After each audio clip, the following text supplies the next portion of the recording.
Evening with you. I'm going to talk a bit about a number of topics. There are so many things that relative to concerns, but I'll sort of focus it around what I see as a challenge to Afrocentric education, the kind of thing that you're attempting here, what kind of challenges we face. I'd like to start off by quoting from an article in the New York Times, Monday, August 31st, which I'm sure many of you, being well informed, read, but I'll just sort of repeat some of the areas. It was entitled, "Black Child's Self-View is Still Low, Study Finds." The repeating of a landmark study shows that feelings of racial inferiority among young black children are as strong now as they were 40 years ago, researchers reported yesterday. But they said black children can be helped to develop greater self-esteem through efforts by teachers, parents, and changes in the way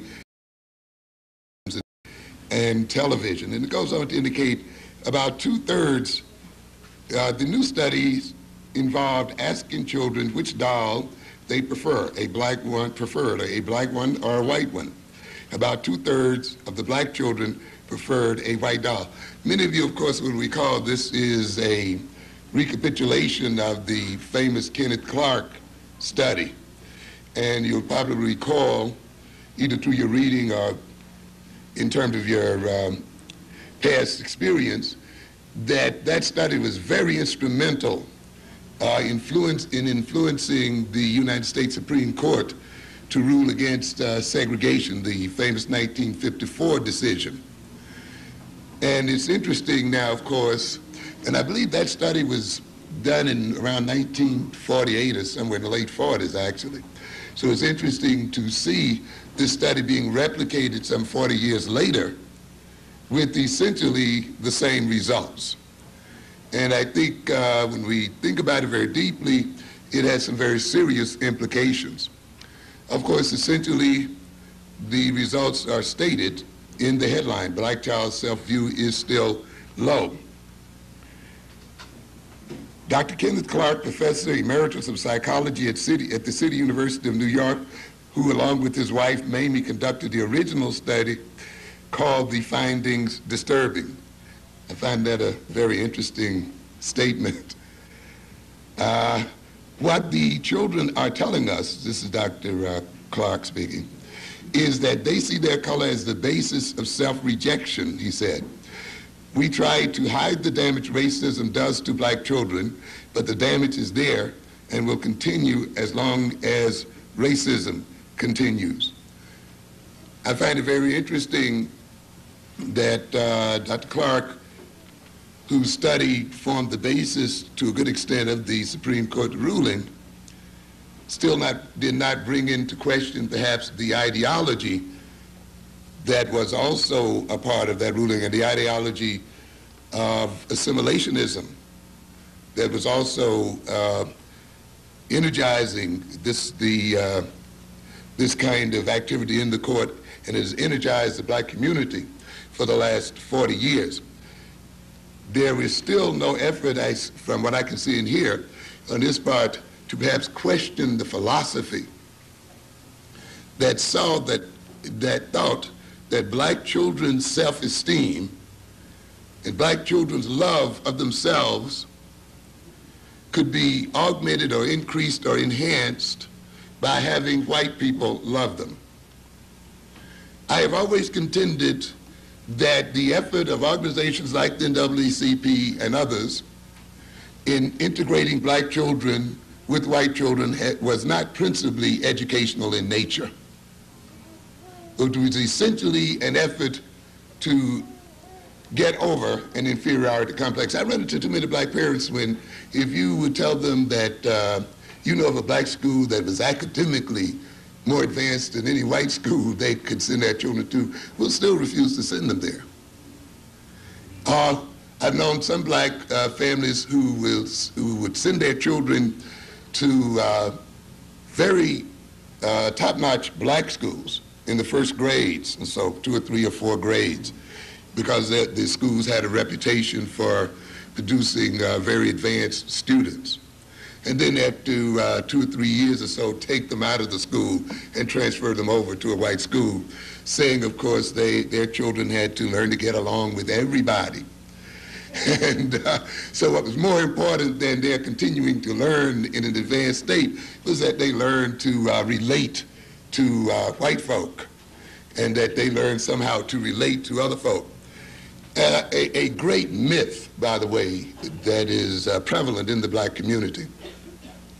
I have yet to see the Japanese busing or plane loading their children to the United States in order for them to learn how to overrun the United States in every aspect of technology and politics and otherwise. I have yet to see the Japanese having to busload or plane load their children to the United States so that their children can outscore American white children on IQ tests and have those IQs grow generation after generation, and that's exactly what has happened.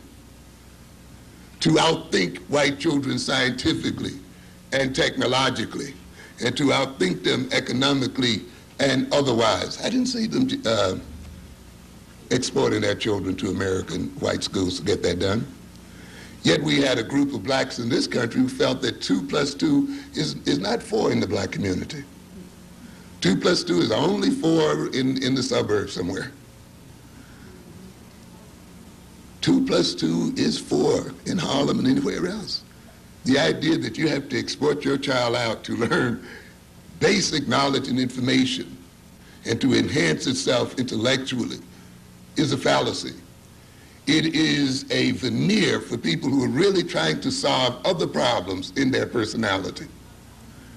A veneer for people who are really wrestling with their sense of inferiority and self-hatred, who will sell then the idea of trying to get rid of that sense of inferiority, powerlessness, and dependency, sell it in the name of better education, when really the game was trying to be accepted by their former slave masters and the people who currently dominate them. The situation went on. The report went on to say, in the United States, 2/3 of the black children preferred white dolls, a response that researchers interpreted as indicating low racial self-esteem. In the Trinidadian study, that is, they went to Trinidad and replicated the study there as well, 85% of light-skinned black children preferred the white doll, and 64% of dark-skinned black children. Further, it states, the new studies also assess whether an intervention might improve the child's racial pride. After testing the children, the psychologist spent half an hour with the children trying to alter their attitudes. For example, they praised the children who had chosen black dolls and ignored those who chose white dolls. And the children who chose the black dolls were asked to say their dolls had traits such as being pretty, nice, and smart. When the children were then asked the same question in the second test, 2/3 of the black children and 2/3 of the white children as well expressed a preference for the black doll. The idea here, this indicates then that this sense of inferiority can, of course, be educated out of children, and that a correct cultural education will remove, to a good extent, this inferiority complex that has been inculcated in black children. It would indicate then if our children and if we as a people have an inferiority complex, it is one that has been deliberately induced. The article further states the study of children in Trinidad found that the black children there showed an even stronger preference for white dolls than was found in the United States. In the study of 257 children in preschools in Trinidad, Sharon McNichol, a clinical and school psychologist at Creedmoor State Hospital in Queens, found that 3/4 of black children there preferred the black dolls. St. Elmo Gopal, Secretary General of the Trinidad and Tobago Teachers Union, said at a news conference at the annual meeting, even in Trinidad, where 85% of the people are black, we have a black government, we have not recovered from 400 years in which blacks knew the white man as boss. A very interesting statement. Of course, it points out in implication the fact that racism is a global phenomenon. And of course, it speaks to the Eurocentric dominance of the globe itself. And I'll be back to the statement in a moment. Here we see then, after 40-some years from the Kenneth Clark study, about 33 years after the 1954 Supreme Court decision, that our children, and I would also state our people, are still suffering from an inferiority complex. At the time that Justice Jackson is running for president and Judge Marshall is sitting on the Supreme Court and Bluford is flying to the moon somewhere in McNair, and now a black woman is preparing to go and explore space. At the time that there's been an election of black mayors and other officers across the country, at the time perhaps when there's been an increased number of black faces on our TV sets and various black achievements, we still find as much black inferiority as it was some 40 years ago. This, I think, has serious implications. I think it makes us question whether segregation itself was really the cause of the feeling of inferiority in black children and in black people, as we thought. It'll make us question also what I think was a naive belief that if we integrated with the whites, somehow they would stop seeing us as people of color or as black people. If we integrated with the whites, somehow the world would stop dividing itself up in terms of race, that somehow the world's division of itself in terms of African people and European people, black people and white people and so forth would somehow end. I think this study clearly implies then that this is not the case. I think it implies on a deeper level that inferiority in black people is a political and social necessity. I often, in speaking to my colleagues and others who are interested in psychology, and of course in the current book that I'm trying to develop now, get across the idea of how black psychology differs, particularly black psychology at this time, differs from Eurocentric psychology. And I think one of the major ways that it differs from Eurocentric psychology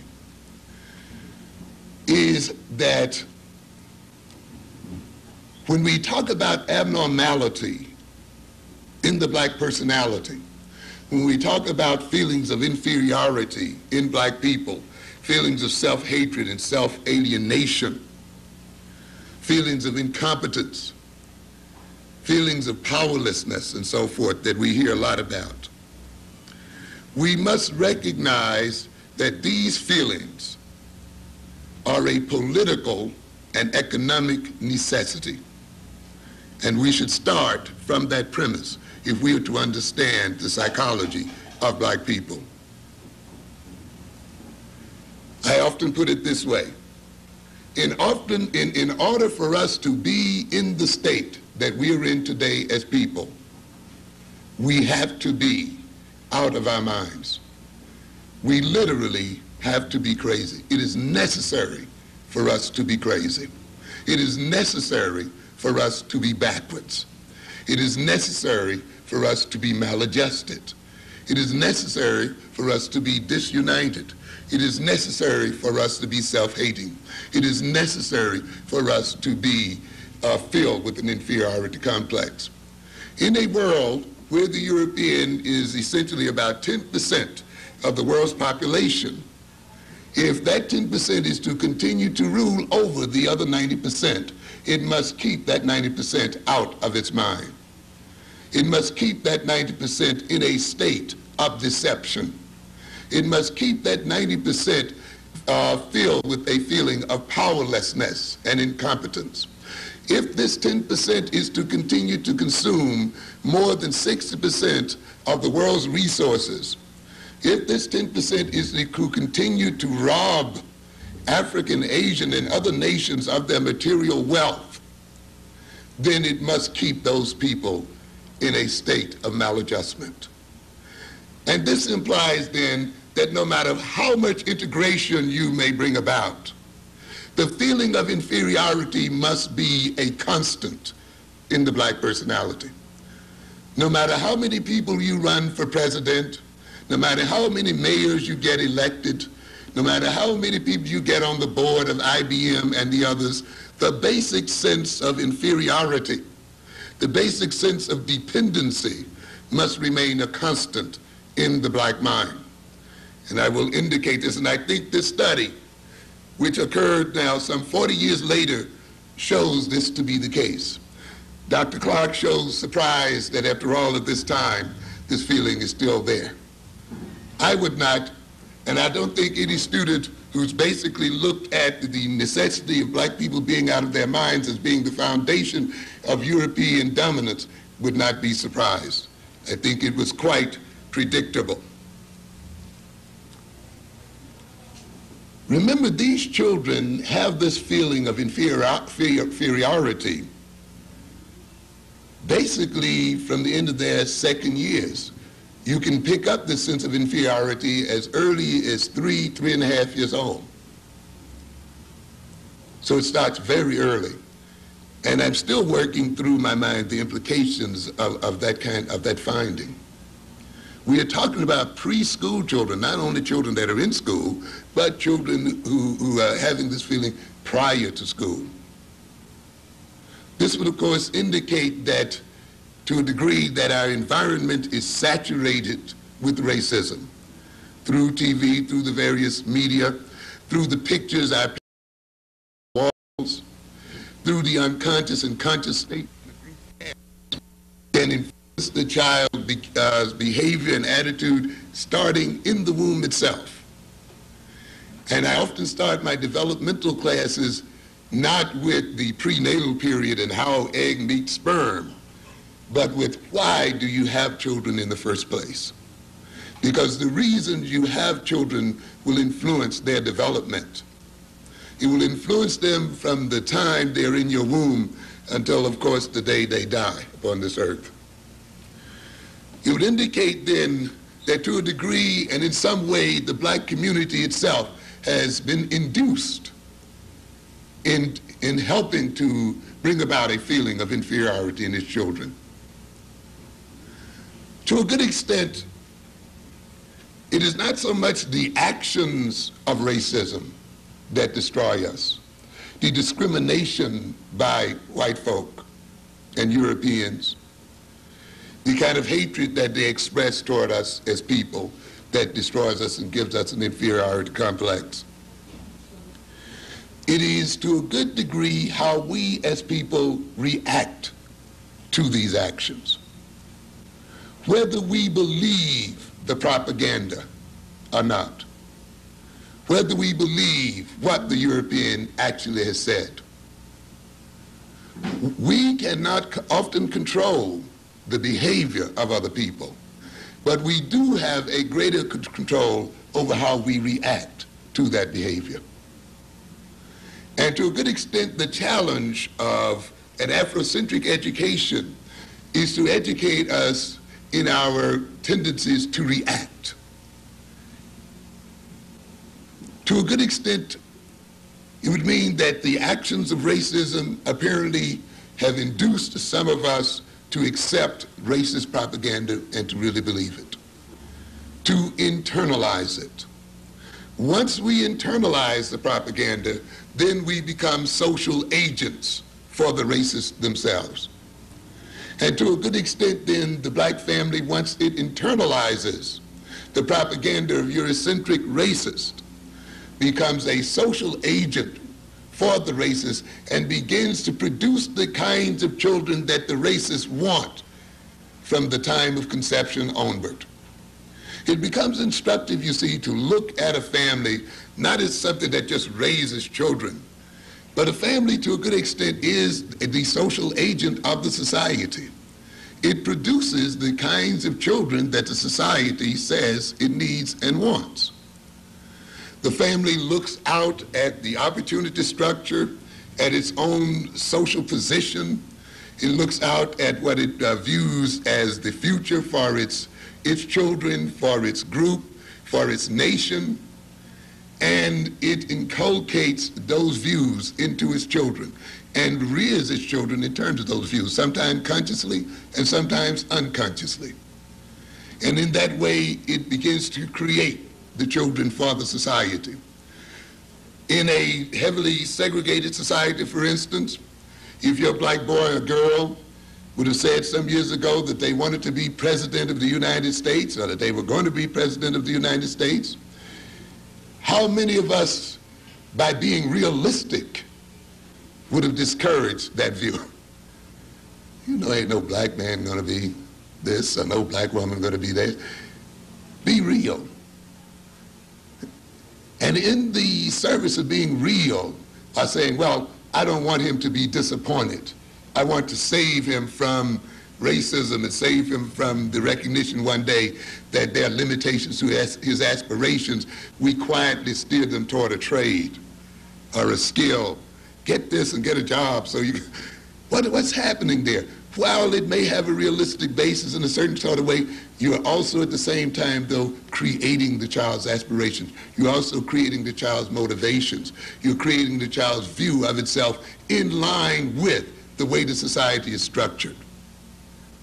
A true Afrocentric family not only relates to its children in terms of reality, but it relates to its children in terms of idealism. It relates in the sense that there is a world that it as an African family and we as an African people want to bring about. While the black man may not be president of the United States, it does not mean that he cannot rule the world. The true Afrocentric family then not only raises its children in terms of the so-called social realities, because it recognizes that social realities are things that men create themselves. And therefore it raises children to create a reality suitable to the advancement and development of black people. But an unconscious black family, an unconscious people, a people who fallen victim to racism, a people who fallen victim to a sense of inferiority, then will produce the kind of inferior children that the white society needs to continue its dominance in the world. And in this way, then, the black family and the black community and black leadership becomes allied with the dominant group and with the Eurocentric group. It is this kind of thing that we must come to become conscious of and to defeat consciously. I'm going to give you a little taste of what I'm writing about in my current book. I want to indicate that black maladjustment is not just a suffering in the soul of black people. It's not just a feeling of inferiority in which over which the individual has to get. It's not just a feeling of alienation that you get over by going to a therapist, that you get over by attending various therapeutic sessions. Black maladjustment is functionally necessary for the world as it is currently constituted. Black maladjustment is a political factor, and I often try to get across to people the understanding that when we go to these universities and these schools, one of the greatest deceptions that's run upon us is the idea that the things that we are taught in these schools are non-political, that they are neutral, that they are somehow universal. And of course, the whites run a beautiful game on us when they, for instance, name their courses without putting their ethnicity in front of them. They don't say white psychology, white education, white economics, white physics, white chemistry, you know. And we often naively then assume because they're called economics, psychology, anthropology, that means we are in a course that has general and universal meanings. And we are made to think that we are odd when we call a course black studies, that there's something wrong with it. But every course in the American college and university and in the American educational establishment is a course in white studies, ladies and gentlemen. And every course in every discipline is designed for essentially the same thing, to maintain white dominance. We must be very conscious of that, and we must recognize that a major part of the education of our children and of ourselves is the fact that we have to politicize the courses that we're taking, even science, even physics and chemistry.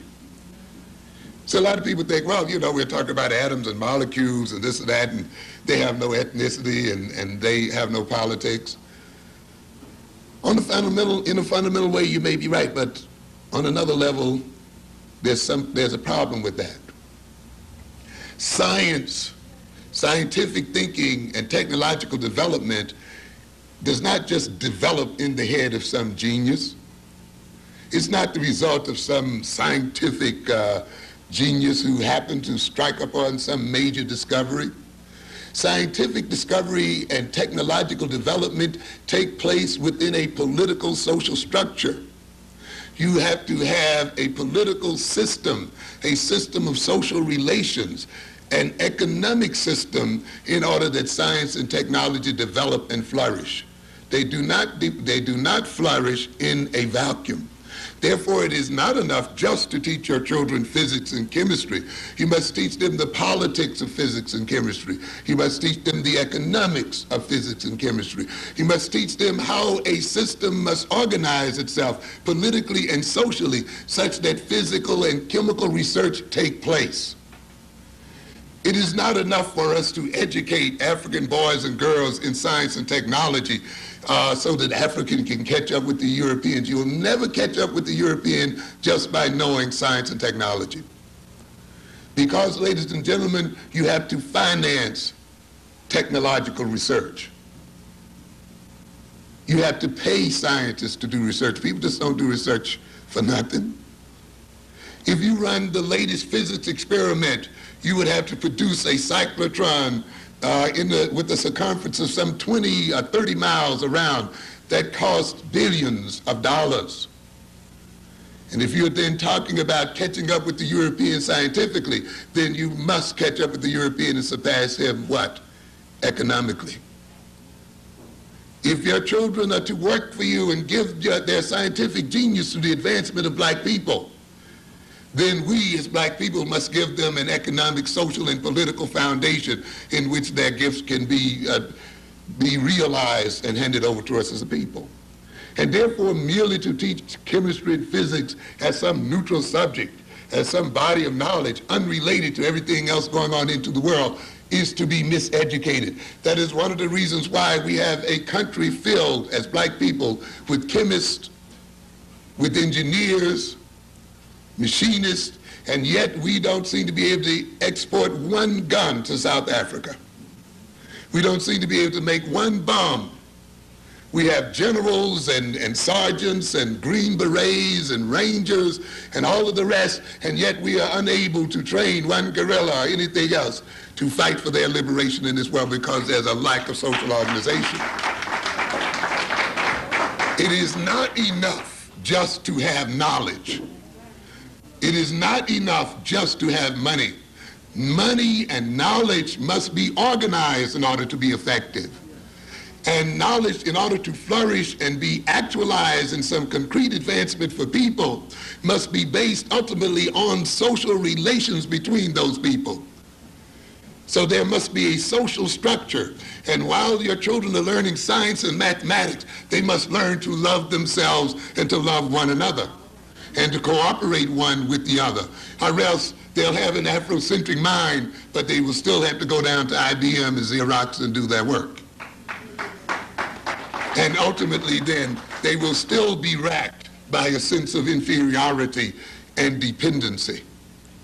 So we must keep that in mind. Let me quickly state here then that the sense of inferiority in black people and the other problems we talk about will not be removed by assimilation. They will not be removed by integration. They will not be removed by Jesse Jackson being elected president of the United States. They will not be removed by the election of other black politicians. And that doesn't say that Jesse Jackson shouldn't be elected, and it doesn't say that other politicians should not be elected. I'm saying, though, we cannot look at those things as being the sole basis for removing and solving the kinds of problems that we have. Because maladjustment is not merely a malady of the individual personality. Maladjustment is functional for a system. That system sometimes can be a family. Do you know sometimes a family is held together by a sick person? It is a scapegoat, a quote-unquote black sheep around which the family defines itself. Sometimes a husband and wife keep a relationship because one of them is sick. And when one goes to the psychiatrist somewhere and try to get better, decide that they're going to change their life, the relationship breaks up. And often families will subtly pull a member back into alcoholism and other kinds of problems as a way of maintaining itself, even though it may be claiming aloud that it's really concerned with getting the person well, because often the sickness of one individual works to the advantage of another one. And I will say then, when you see a society producing a lot of illness, the illness must be functional for that society. The sick people must be playing a very valuable role in that system. In other words, people don't drive you crazy for nothing. There's some benefit involved. Let me read this section then. The question that often goes unasked or unanswered from a general theoretical point of view is one that's asked, what familial societal role is played by the maladjusted personality? Why are we sick, and why do we have the inferiority complex that we have as people? If the maladjusted personality is created and maintained by a social system, whether that system be dyadic, that is a system where there's a relationship between two people, familial or society, then it is reasonable to assume that such a personality, that is the maladjusted personality, is created and maintained because it is needed, because it is essential to the functioning of that system or some segment of that system. The maladjusted personality is created and maintained in service to another. I've often said, of course, one of the problems we have as people is that we are a created people. We are a creation of the Eurocentric Dr. Frankenstein, and we have been created to serve the purpose of Europeans. One of the major goals of an Afrocentric education and of Afrocentric development is that we become self-developed, that we determine what our personality traits will be, that we determine our destiny and our direction, and not be determined by our reactionary relationship to some other people. Often a maladjusted personality is created and maintained in service to parental and familial self-image, to societal, economic, political values and goals. If the maladjusted personality is a defensive and avoidant one, and such defensive and avoidant tendencies are deemed neurotic, then they are created to defend the individual against neurotic demands and to protect it, to help him avoid a reality that is painful. However, that doesn't mean that the individual is not engaged also in serving the society. Often we look at a neurotic person as a defensive personality, as a personality that is avoidant. It seeks to avoid certain responsibilities and certain reactions and certain realities. We must also see, though, that personality, in defending itself, in avoiding certain realities, actually serves another group or another person. I was doing a lecture here on self-hatred. And in the very first lecture, I dealt with the image of the blonde, blue-eyed Jesus. And I made the statement that you had to beware of a church such that when you walk into it, the first thing you see is a blonde, blue-eyed Jesus back behind the altar. That church is lying to you, and that church is going to have send you to hell. How did I say that? Because first of all, there's nowhere in the Bible that a description of that Jesus has ever been given. And secondly, that Bible strictly states that graven images should not be made, and it's done. And one minister jumped up offended because of that statement and took the statement personally.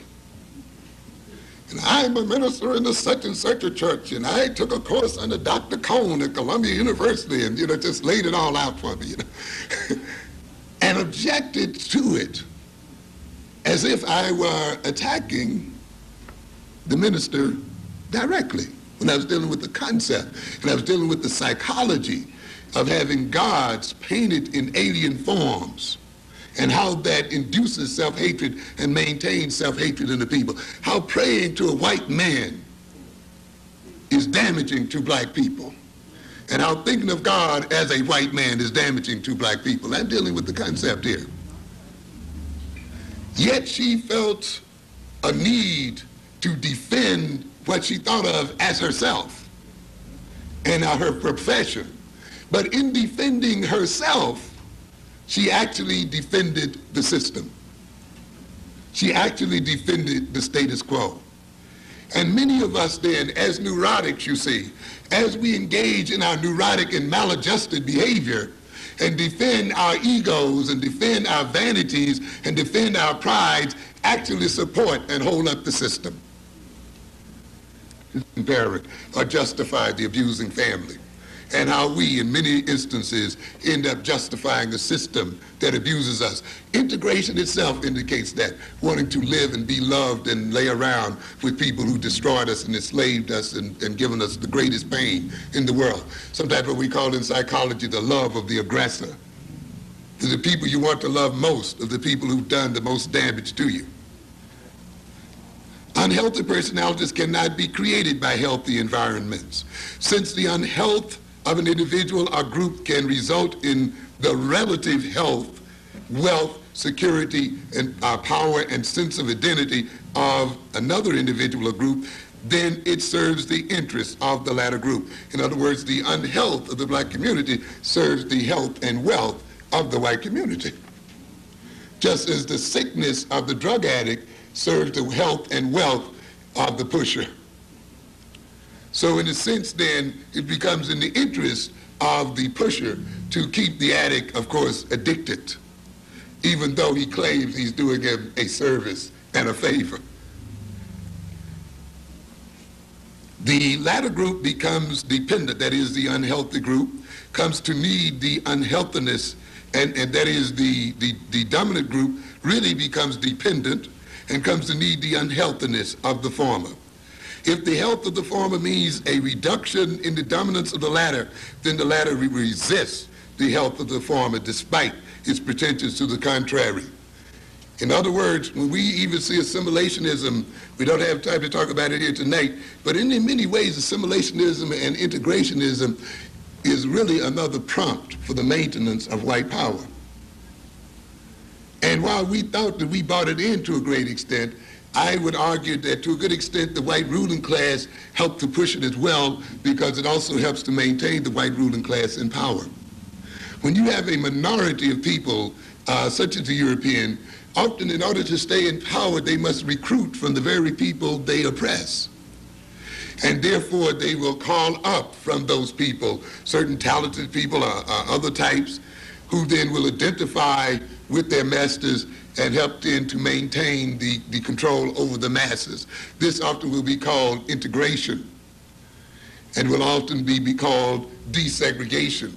But ultimately, if you look very closely, you'll notice one thing, that the real power relationship between those two groups has not changed.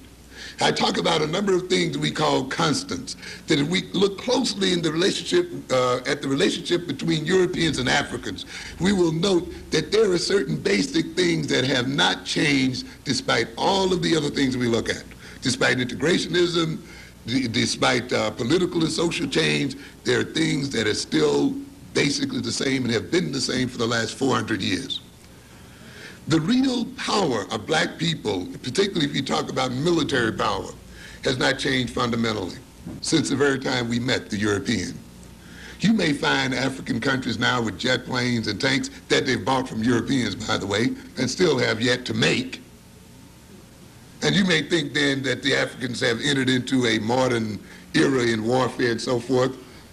But I would dare say that there's not a single African country that could really protect the interests of black people against European power, particularly as that power moves out into space and can rain down on the African continent bombs and laser weapons and other weapons of various types. And African countries having no anti-ballistic system, no Star Wars system, no system to fight war in space, is literally defenseless. And yet they may fly the latest American jets, and in the face of American and European war power, we are still ultimately defenseless. That has not changed fundamentally in 400 years, ladies and gentlemen. The European economic control of this globe fundamentally has not changed either. The European control of information has not changed fundamentally either. The European control of definition, the definition of reality, the definition of what is and is not, has not changed fundamentally either, and that has been the case for a long time. The European tendency to degrade things African has not changed as well. You may now have a degree in computer technology. You may now have a job that pays you $40,000, $50,000, $60,000 a year, but your fundamental relationship to the European has not changed one whit from the fundamental relationship between our African forefathers and his European slave master. For as you work your computers, you still work to the profits of Europeans. And so the fact that we've moved into the executive offices does not mean we've moved into power. Does not mean that the fundamental power relationship between Europeans and Africans have changed one bit. As a matter of fact, the moving of blacks into the executive offices is an effort to maintain that power and to obscure that power behind a form of neocolonialism. I don't think it is an accident that the desegregation movement and the assimilationist movement in America parallel the neo-colonial movement in Africa. As I often tell my classes, you as black students are now being educated to put a black face on white power and to help deceive your people into thinking because you got a job, we have moved forward as a people. Let's then just take a quick look at the functions of maladjustment and why you cannot get blacks, why it is important that blacks never get out of their sickness. You ever wondered why the more social workers you produce, the crazier people get? The more psychologists you produce, the crazier people get? Have you ever wondered about that? I lost a job challenging whites about that. Why you, as a white man, whom these crazy people have permitted to be chairman of the department of predominantly Hispanic and black college, why do you as a white man continue to try to bring these psychologists in here when you know that this psychology is not doing the black and Hispanic community one whit of good? He could not disagree with that. How do you pretend to judge the qualifications of black people for teaching other black people and Hispanic teachers and Hispanic students.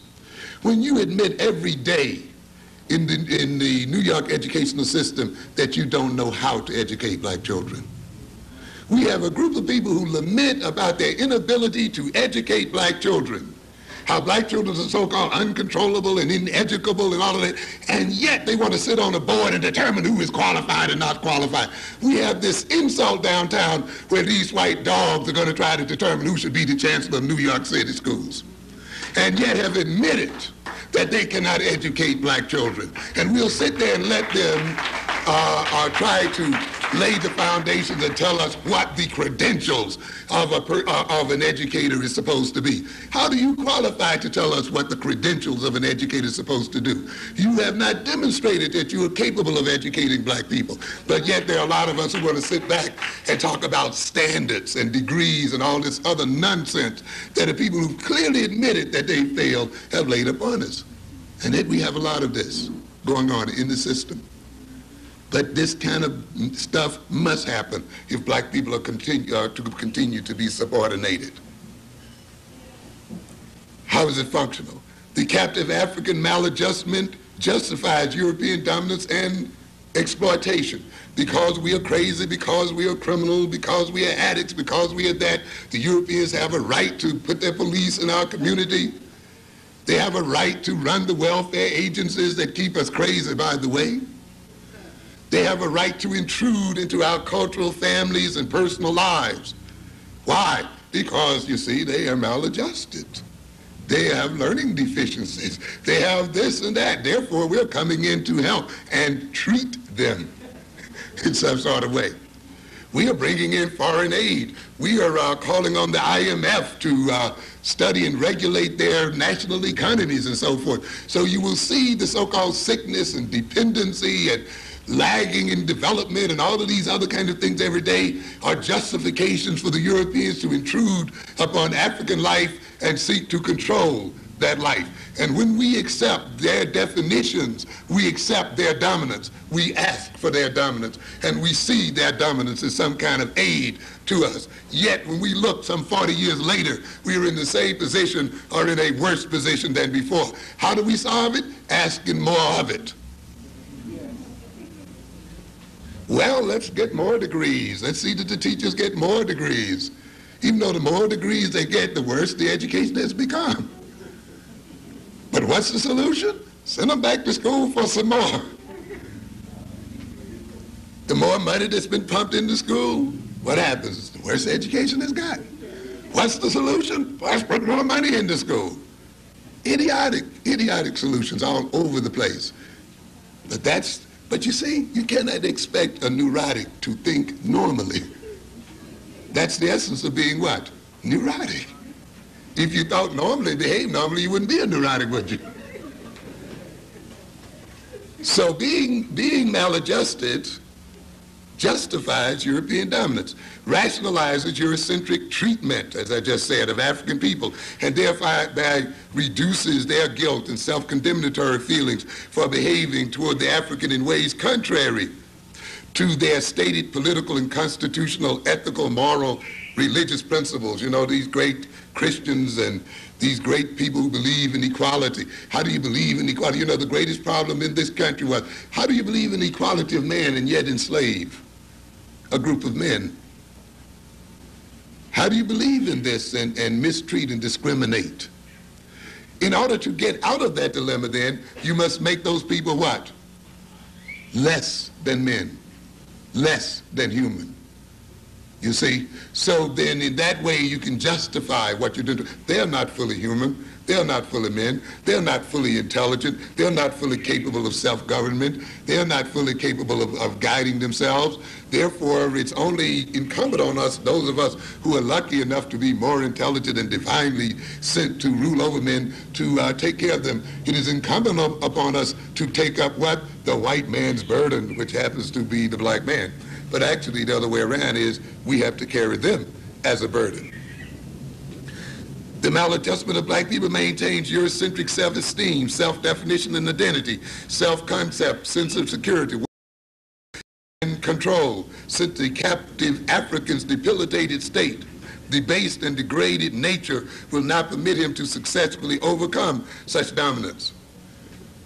The lowest European on the lowest street, Skid Row in this country, can always say one thing: at least I'm not black. He defines himself, and his self-esteem still rests upon the ultimate degradation of black people. So no matter how low and evil he sinks, he still has a superiority attitude toward black people. And therefore the degradation of black people and maintaining black people in that state is important to the European sense of self-esteem and self-identity. The European more or less defines himself in contrast to the African person. Many of you have run into Europeans, and when you came to be what they did not expect to be, you've seen them unravel before your very eyes. When they could not play their accustomed role of dominance and mastery, you've seen them become unglued and unable to function, to become confused. It means then that our submission and subordination and degradation keeps them together. And therefore it is necessary for them to maintain this degraded state in black people in order to maintain their sense of self as a people. And by maintaining us in this debased state and degraded state, they therefore maintain their security, because as long as we think neurotically and maladjustedly, then we will not be able to think in a way that will ultimately defeat them as a people and ultimately destroy them as a people. And remember, we're talking about people who are a minority in the world, and yet who must protect their interest. Black maladjustment induces the captive African to engage in self-defeating behavior, which relieves the Eurocentric establishment of having to impose direct militaristic oppression and to blame the victim for his own predicament. We get plenty of that, of course. In other words, when you get the black maladjusted to a certain degree, he will defeat himself. Well, look, I put libraries in your community, you just don't like to read. We have schools here, you just like to drop out for some reason. The knowledge is available to you, you just don't like it for some reason or other. It's a very slick system because it permits then the European to pretend that they are liberal and open and so forth, and yet at the same time maintain themselves. And of course, I often talk about this, the European talks about freedom of speech. But we are only free to speak when our audience does not hear us. We are only free to speak when our audience is not interested. We are only free to speak when the audience really does not listen. Oh, I can sit here and call Reagan all kind of names and talk about white folk. That illustrates what a great system we have here. But how is this possible?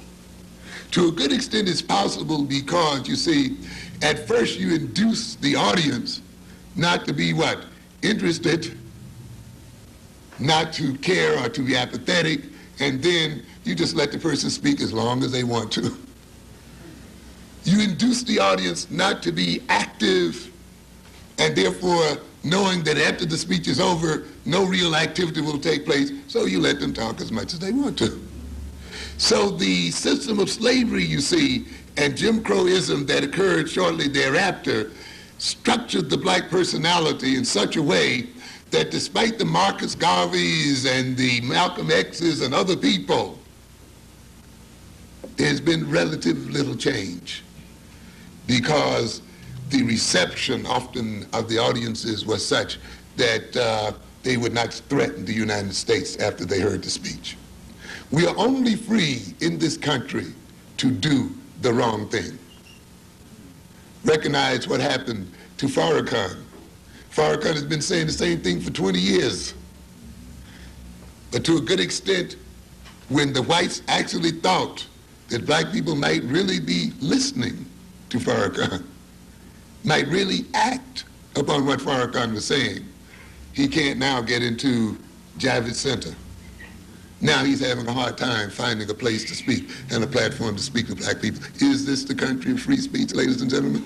You better not believe it. There's no way. We say we are free. What is freedom, we say? Freedom to do what we want to do. But stop a minute and think. What makes you want to do what you want to do? And you might come to realize then that our very wants and our very desires have been what? Induced. So that the things we really want and the things we really desire are those things that maintain the system and are those things that destroy us as a people. But yet we object to anyone speaking about it because we see our indulging in them as some expression of our what? Freedom. Yet in this system, when you so-called let a people free, and yet you must maintain them in subordination, they must then, with their freedom of choice, always choose what? The wrong thing. But you give them a foolish pride into thinking that since they have choice, they are therefore free. A very slick system. It induces the captive African to behave in such a way such that he will economically and otherwise and apparently of his own accord support the European establishment to the detriment of his own without being conscious of his doing so. Why should a black person be made to feel ugly? What is the function of associating blackness and ugliness, blackness and uncleanliness, blackness and unlovableness, of being unlovable? Is it just purely a racist attitude of some evil people? What do you do when you feel ugly or unkempt? But you do something else beside that. You go out and you buy yourself a new and spend a lot of money. But what's happening here? Who do you spend it with? Who gets the buck of the money that's spent? In other words, the African feeling ugly and unclean in his attempt to compensate for that feeling of ugliness and uncleanliness goes to the very person who made him feel that way in the beginning and purchases and buys from that person and therefore maintains the very individual to destroy their self-image to start with. Do you think then an economic system that depends upon a bunch of people trying to compensate for feelings of inferiority by buying brand names? I don't know where brands, you know. By buying names of other people on their clothing? Do you think that system is ever really going to let you out of that feeling of ugliness? It can't. It's economically dependent upon that feeling, ladies and gentlemen. If we were made to feel naturally beautiful, don't you know we would destroy the cosmetics and industry? So we must feel naturally that nature itself has not made us beautiful, so that we must compensate for it. And therefore, we can see then that the inducement of inferiority in black people, the inducement of a feeling of ugliness, the inducement of these various negative feelings must stay in black people, so that in trying to compensate for these feelings, black people will economically, politically, and otherwise support the very people that induced them. You see, the alienation of black people is economically functional. It's just not a feeling you have in your mind. The fact that you may wrestle with your own self-estrangement, separation from yourself, is not just a feeling you're having within yourself. It is a politically functional feeling. It is induced for political purposes. What does it mean to be alienated? To be alienated does not only mean that one suffers a split within the personality, that one feels estranged from himself, that one does not know himself, Certainly that's an aspect of alienation, and this is the way it's talked about in the psychology books, you see. And when you read all of this psychology, you think you're really getting heavy, you see, and the Eurocentrics teach it to you very directly, and you feel very profound when you talk about the great dynamics of the head and ego struggling with one another. Why do you alienate a person? We are alienated so that we can serve aliens. That is the function of alienation. Alienation means to be determined by forces outside oneself, other than oneself, to the enhancement of those aliens. When Marx talks about alienation, then, do not just cue in on the alienation that the worker feels. Recognize that the worker has to be alienated in order to serve the owner of the means of production. That's its ultimate function. You will recognize, then, an alienated people can only spend money with aliens. They can only support aliens. They can sit here and support these Koreans and these Arabs and these Indians and everybody else but a black person. They can support everybody's families but their own. They can give jobs to these people's uncles and aunts and sisters and brothers and children, but they cannot give jobs to their own children. They can feel good when they give all of their money to Bloomingdale's and these other places, but they feel cheated every time they trade with the black person. You have to be alienated for that reason. That's why we alienate. And do you think the white man intends to turn that feeling of alienation loose in your heart? You are dead wrong. No matter how often you go into a boardroom, no matter how high you move up into the white hierarchy, because alienation is functional for white power and functional for white economic, social, and political dominance. And yet I see somebody here expressing surprise after 40 years that black children still have a sense of inferiority, because you don't know your black psychology, and because you studied them from a Eurocentric psychological point of view, and because you saw your goal as not removing the white man from power, but of sleeping with them in these beds, and not questioning the evilness of his system, but of wanting to share in it. We never had a national debate. Who gave the NAACP the permission to go out to court and talk for black people in terms of equality?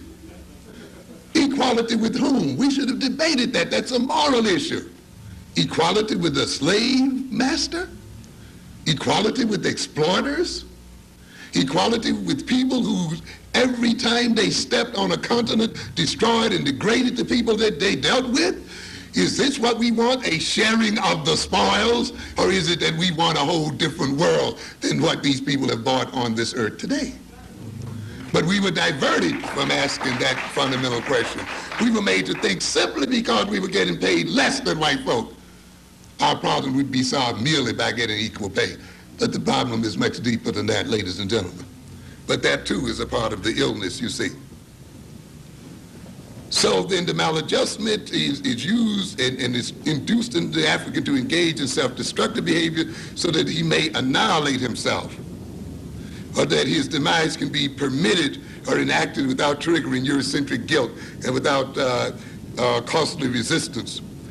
It was induced to permit the European to perceive himself as naturally superior, to protect the European from genetic annihilation. And while I'm on that subject, let me just mention one quick thing here about genetic annihilation. Some of you saw this, I'm sure. U.S. News and World Report, June 22nd, 1987. What does it say here? Are we having enough babies? You know whose question that could be.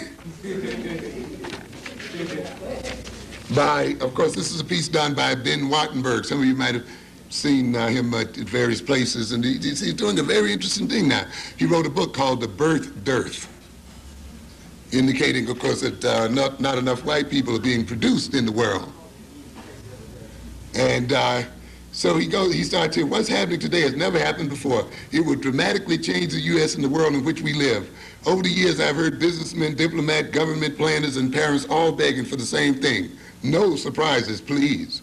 This book, A Speculation About the Future Based on Current Trends, is an attempt to deal with that plaint. Forewarned is forearmed. What is happening is this. For about a decade and a half, the peoples of the free, modern, industrial world, that includes the U.S., have not born enough children to reproduce themselves over an extended period of time. We had a baby boom. Now there is a birth dearth. I believe that the birth dearth will, in the near future, begin to cause turbulence at every level of our economy. I believe, too, that the birth dearth will leave in its wake tens of millions of unhappy adults who will end up with no children at all, or fewer children than they really wanted, or no grandchildren, or fewer grandchildren than they had hoped for. I believe the demographic and immigration patterns inherent in the birth dearth will yield an even smaller proportion of Americans of white European stock. This will likely cause more ethnic and racial tension and turmoil than otherwise would occur. That's what you see. People concerned with what? Their genes, maintaining their ethnicity, seeing it as an important fact and not trying to obliterate it the way we and our assimilationist people have tried to do, not trying to forget who they are, but trying to hold on to their identity. This is one of the challenges of Afrocentric education, by the way. And one of the things that we have to look at, what would happen if these Europeans begin to disappear from the face of the earth?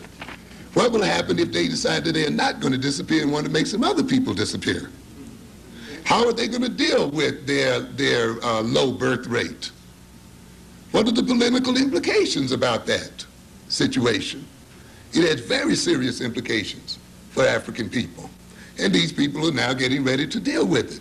I believe further, he says, that the birth dearth may well turn out to be of great harm to the broadest value we treasure. It will make it difficult to promote and defend liberty in Western nations and the rest of the modernized world. Talking about white folk, certainly couldn't be talking about us in terms of liberty. Primacy and prosperity. And he's talking about here, we live in a community of free and modern nations banded together in a loose but real alliance. These nations like to argue. They argue about strategic defense, about who will buy cars from whom, and about whose wine shall be subject to what countervailing duties. But beneath the bickering, something remarkable has happened during the last four decades. This community of free modern nations has shaped and molded the nature of the entire world, a direct admission of their role in the world, you see. We've shaped and what? Created the world. Now that is being what? Threatened. And what are we going to do about maintaining it? You think that these people are going to let you free? You got another thought coming. Economically, technologically, culturally, geopolitically, and in many ways militarily as well. In other words, we've shaped it militarily as well. It's interesting sometimes when I see the Europeans talk about their boys being killed, and of course I was being killed along with them. They talk about gets being robbed, and others being robbed. But remember one thing, if you're being held up out there in the streets by knife or gun, it's a gun you've sold to them. And if black boys and white boys are being killed in Southeast Asia, 9 times out of 10 they are killed by weapons sold to the very people that are killing them. Ye that what lives by the sword shall what? Die by it. You think you can go around the world selling billions and millions of dollars of jet planes and weapons and not yourself ultimately be victimized by the very things you sell?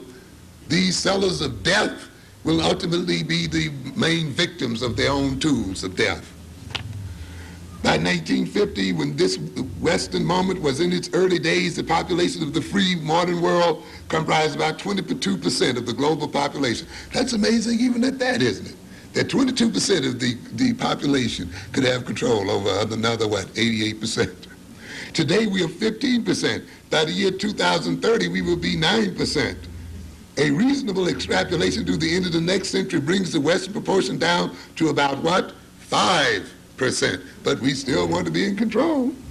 A question arises, will our values continue to dominate in a world where our population shrinks to 9%, shrinks to 5%, even lower? And he goes on to talk about population and power. Can you see again, let's look up, I hope I'm not holding you up too long, I'll be through shortly. I just want to make a few other quotes from this. What happens when the West is less than 10% of the world, less than 5%? Do mere numbers of people equate with power and influence? Consider first the military situation. There are populous nations that are not big powers, China and India, but only populous nations can become big powers. The United States and the Soviet Union. The advantage of a large labor force and economies of scale are of vast importance. Brute economic production is one critical aspect of national strength and security. Larger populations can build more easily the infrastructure that supports national defense.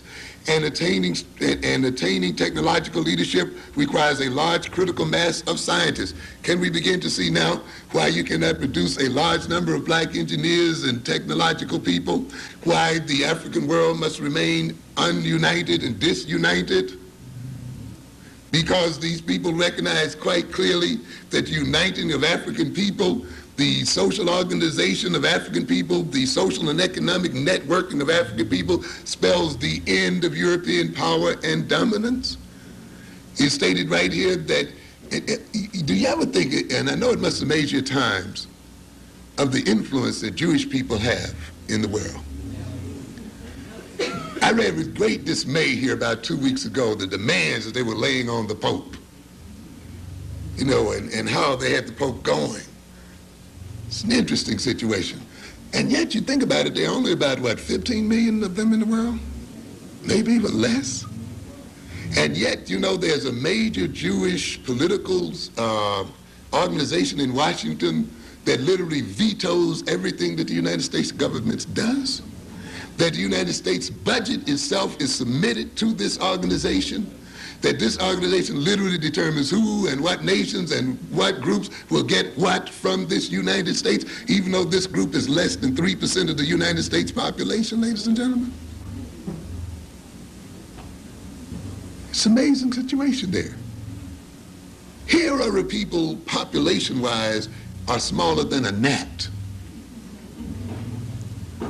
When you compare them with something like, what, 400 million or more African people, or more than 500 million Indian people, more than about 1 billion Chinese, and you can name one major population after another, and yet these billions somehow are unable to control their circumstances, and a tiny little group is able to literally manipulate this country and influence what goes on in the world. Reminds me of something some of you read today in today's New York Times. You heard about Mr. Le Pen over there in France, running for office, very famous because he wants to run the Africans and the Asians out of France. Wasn't doing too bad either. Jean-Marie Le Pen, France's leading far-right politician and candidate for the French presidency, has caused an uproar with the statement that the Nazi gas chambers were a minor point of history. No problem until he mentioned that. Several political figures said that they would even vote to lift Mr. Le Pen's parliamentary immunity so that a defamation lawsuit could be brought against him. Political analysts and politicians said this was the first major slip, note that is first major slip now, by Mr. Le Pen, whose political campaign focuses on reducing the number of Africans, African, Asians, and Arab immigrants to keep France French. So that wasn't his first major slip. It was only when he related to the Jews that he really made it, and that really cooked his goose. As long as he inveighed against Africans and others, as long as he talked about keeping them out and denying them, no problem. As a matter of fact, he was ascending in French politics. As long as he wanted to keep French, all of France, French, and all of that, no problem, no major issue. I mean, no major slip. But as soon as he said this business about the gas chambers and how Jews were executed might be a minor point in history, he was in serious trouble. This is the first major mistake Mr. Le Pen is committed, because these ideas that everyone thought, these are the ideas that everyone thought were dead. Political analysts also said Mr. Le Pen's remarks would probably make it harder for Mr. Chirac's coalition to agree to cooperate with Mr. Le Pen to help defeat the Socialist Party in next year's election. In other words, you see, you can help determine the shape of our government as long as you stay off the large majorities in the world. And just stay off of the what? The minority, the true minority in the world. As long as you can defame black people and African people, you can help determine the shape of the European government, of the French government. But as soon as you then talk about a very small minority in the world, you have made a major, major misstep, and you will pay for it. A very interesting kind of situation there. However, despite all of this, they ultimately recognize that if large populations were truly to unite and were truly to develop a national consciousness, were truly to approach the world in terms of cultural and nationalistic interests, they recognize ultimately then the power would have to shift. And of course we know then that is one of the major reasons why the European must minorize large groups of people and must make people who are ethnically the same think of themselves as being ethnically different. On a larger consumer market, only a larger consumer market can support much broad-based industrial scientific innovation, which often spins off into the military field. And he goes on and talks about, later on he talks about, and culture counts. Values count. If the peoples of the world admire Western values and seek to adopt them, we are what? Stronger and safer. So you think then, with this kind of attitude, that African values will be permitted to flourish among African people if we leave it up to them to determine what values are there? There is another to be poor.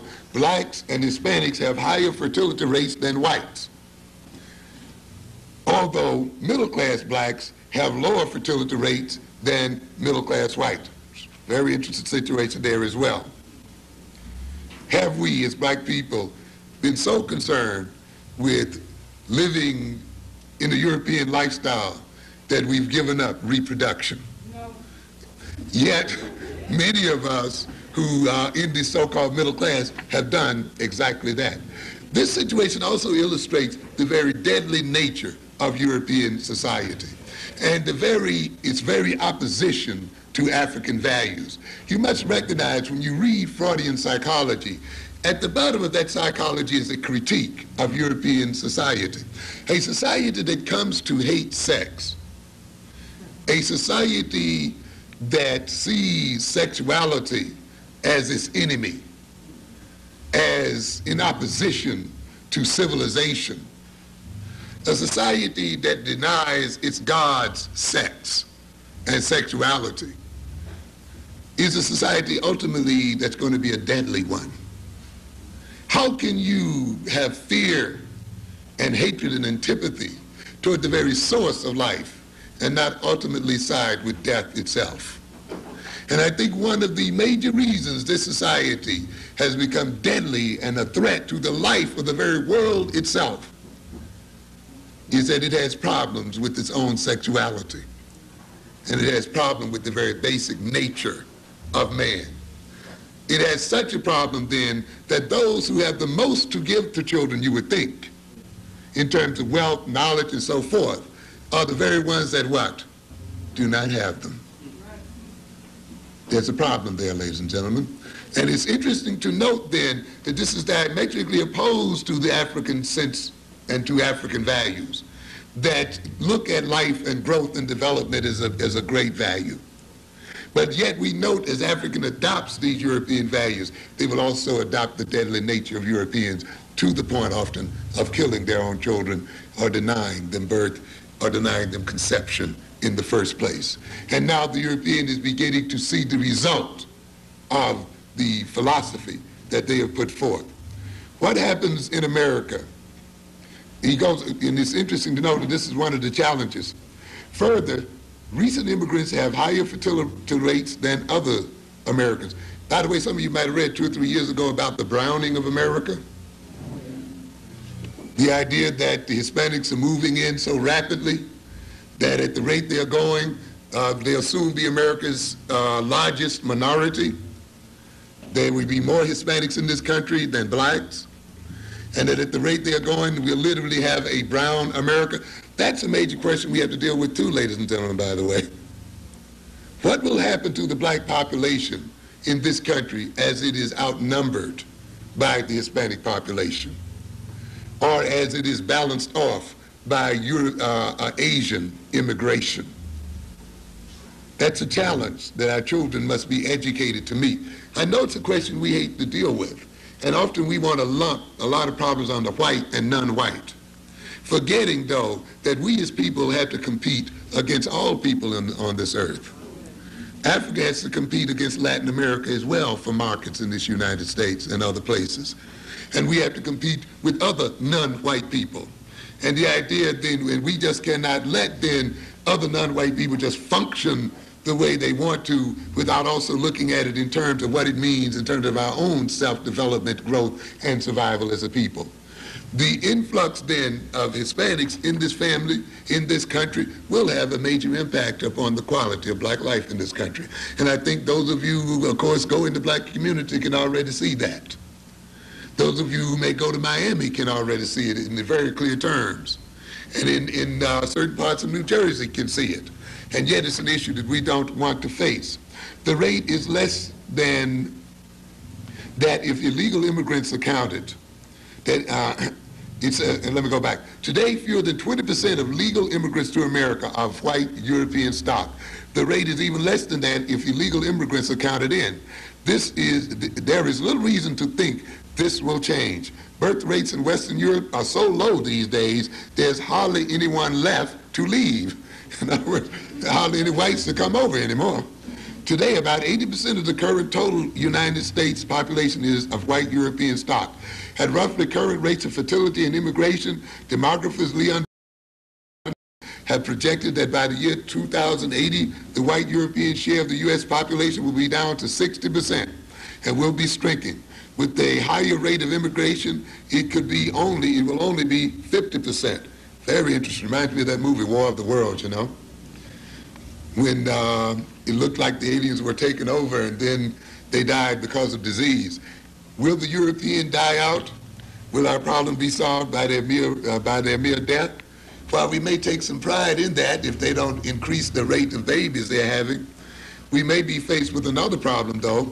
Are we to get the European off of our backs only to have the Asian and others on our backs? So the idea that the European may die away or fade away should not give us too much relief, because we are still faced with the challenge of other groups exploiting us as well. What happens in America with birth dearth conditions under these scenarios? I think it will yield some unnecessary social turbulence. But it's interesting. I can't read you all of it because it's a long piece. I would hope you get a chance to read some of the pieces. I just want to indicate one or two other things when he talks about the time to pay attention and so forth. As I reflect on our situation, it seems that the real and lasting solution to our problem is not finally to be found in the realm of politics, the tax code, or the immigration code. Our central problem is in the realm of the spirit. An interesting statement, I think. For in the last analysis, it is our spirit that shapes our politics, our tax codes, and our immigration codes. So what we're saying, the spirit that indwells in people ultimately determine all of the other things. He goes on to say, but suppose we could re-inspirit this generation, he's talking about his generation of whites, to understand and take pride in the fact that they are a part of a remarkable, potent, productive, humane, beneficent culture. Well, what happens when we tell ourselves that as African people? We are engaging in what? Self-segregation? Superiority complexes of some kind? But yet this man recognizes that the survival of European people depends on what?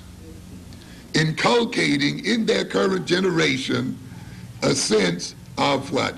Culture, a sense of themselves as a people. Not getting rid of their culture, not getting rid of their identity, not trying to emerge with another people, but building up a greater sense of identity, relating to each other socially, economically, politically, and sexually to maintain their dominance in the world.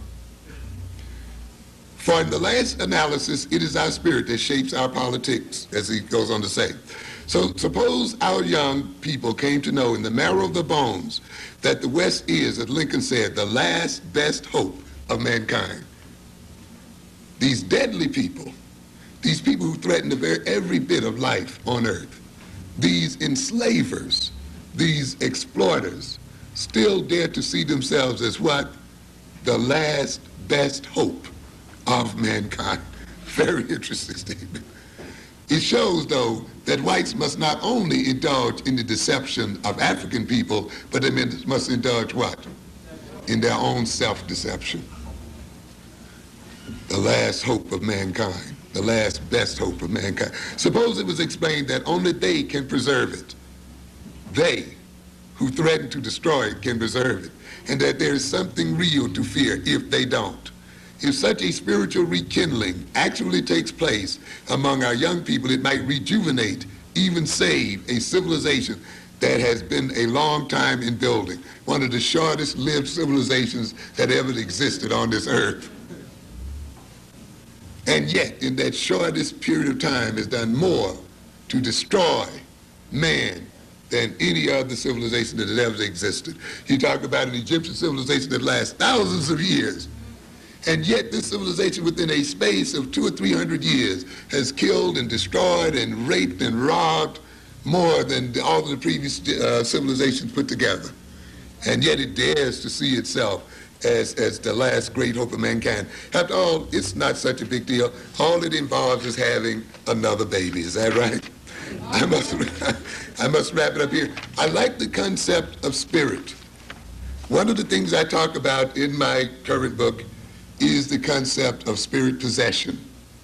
And I'm bringing back some concepts. You know, when you get into Afrocentric psychology, you begin to see where some concepts that have been put down, and I'll be to it in a minute, by Europeans, are very functional in African psychology. One of the things that they like to talk about, of course, is this idea of spirit possession. And we think as a modern civilization that we've gotten over that belief in spirit possession, that people can actually be possessed by devils. But ladies and gentlemen, that is not true at all. People of every age are possessed in one form or another. What spirit possesses you depends upon the ideas that are accepted at the time. When the devil as a real entity was accepted by the culture and by the bulk of the population, the devil actually possessed people. You could actually talk to the devil and people. You could call them out, you know. And some of you saw the movie The Exorcist, and the devil is talking and carrying on. This actually occurs. And it's an interesting phenomenon in human life. How do you feel Jesus? How do you feel any God? To a good extent, you have to have an idea of that God, don't you? Somebody has to kind of tell you about it, don't they? You kind of have to know about it a bit. Once you get an idea in your mind, once somebody describes Damballa to you or describes this one to you, what can happen? The description can actually manifest itself in your body. You actually experience it as a physical presence. You know, during certain rituals, you can tell what spirit possesses an individual by the very physiognomy of their face and body, by the very way they behave, by the very way they dance, the way they talk. Each spirit has an identity such that when it possesses the individual, that identity expresses itself through the body and the behavior of that individual. So then, what are we saying here then? When you give a person a complex of ideas and they accept that complex of ideas can express itself concretely in the body and the behavior of that individual and affect the way that individual relates to another people. And it's interesting then, when the devil possesses a person, the devil exploits that person's body, uses that person's body, abuses that person's body, relates to other people in a devilish sort of way. Now then, we've gotten over the devil, but the devil has not really disappeared. Now we believe in unconscious forces. But if you study them very deeply, you recognize what has really happened is the devil has gone underground. And the devil has become what? Unconscious. So now you got the devil and you don't what? Know it. In fact, you've become identified with the devil and see the devil as one and the same as yourself. In the old days, we had an advantage, you see. You could see the devil as being what? Separate from the self. But now since Freud came along and said there's no more devil, there's unconscious forces, now we cannot tell the difference between what is us and what is of the devil. And it's interesting then that racism, it does not only express itself as an action of other people, it expresses itself as a spirit. And that spirit comes to possess a people and act through that people. And it destroys that people in terms of their behavior. When you are possessed by a spirit, you serve that spirit. You come to want to resemble that spirit. When a Michael Jackson or someone is possessed by the spirit of a white man, he wants to look like a white man. He wants to lighten up the skin like a white man. He wants to turn the hair like a white man. He wants to talk like a white man. He wants to walk like a white man. He wants to relate to other people the way a white man relates to black people. That's why you call other black people niggers. And that's why you treat them the way your master treats you. Because the spirit of the master is now in possession of the personality. They will even go so far as to get their nose trimmed and their chin narrowed and their cheeks raised and their total body mutilated so that the spirit that is in them expresses itself in the very face and features of the individual in and of itself. And this is why this man talks about spirit, because he recognized the implanting of a spirit in a certain people means the movement forward of that people, or it influences the behavior of that people. And that is why it is necessary for you here tonight to implant an African spirit in the breast of black people the world over.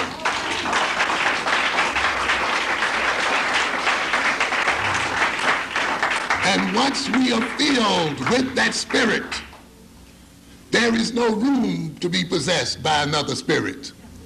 And it means then that we advance the interests of our civilization. The European spirit can only possess an empty African personality.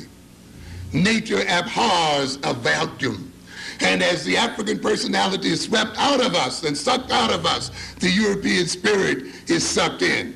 And we serve then the spirit of the European. So that the ultimate challenge of Afrocentric education is to instill the spirit of African people. And